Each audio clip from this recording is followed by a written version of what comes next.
Assalomu alaykum, kanalimga xush kelibsizlar. Bugun men qovurilgan o'rama, ya'ni xonim qilib ko'rsatmoqchiman. Buning uchun men ishlatgan narsalarim 500 gram muzdakkina suv kerak bo'ladi, 700 gram un, 50 gram rastительный maslo va 1 osh qoshig'ida tuz kerak bo'ladi. Suvimizni solib olamiz va 50 gram oddiy yog'imizni ham kuyib olamiz.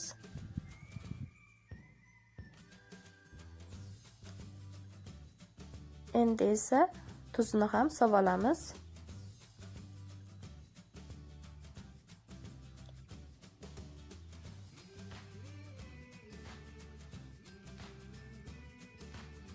Va aralashtirib olamiz bularni hammasini.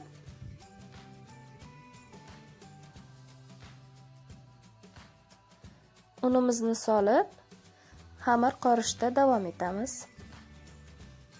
Yog' solishimiz boisi xamiringlar juda ham mayin va yirtilmay yaxshi chiqadi. Shuning uchun yog' solib qilishinglarni tavsiya qilaman. Mana xamirim ham tayyor. Buni tindirishga olib qo'yamiz 15 minutga. Endi men ichiga ishlatgan narsalarim 400 gram go'sht, piyoz, kartoshka va ko'katlardan foydalandim. Bularni qovurib olamiz. Mana qovurib oldim men.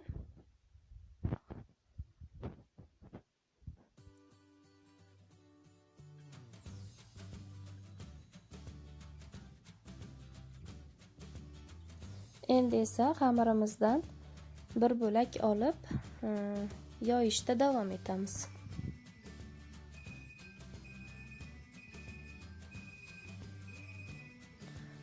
Oldin men shunaqa kichkina norg'ishda yoyib oldim. Keyin esa kattada davom ettiramiz.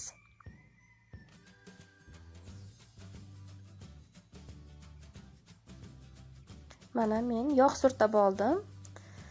Endi esa ustidan nachinka solib oldim va o'rtasidan kesib olyapman.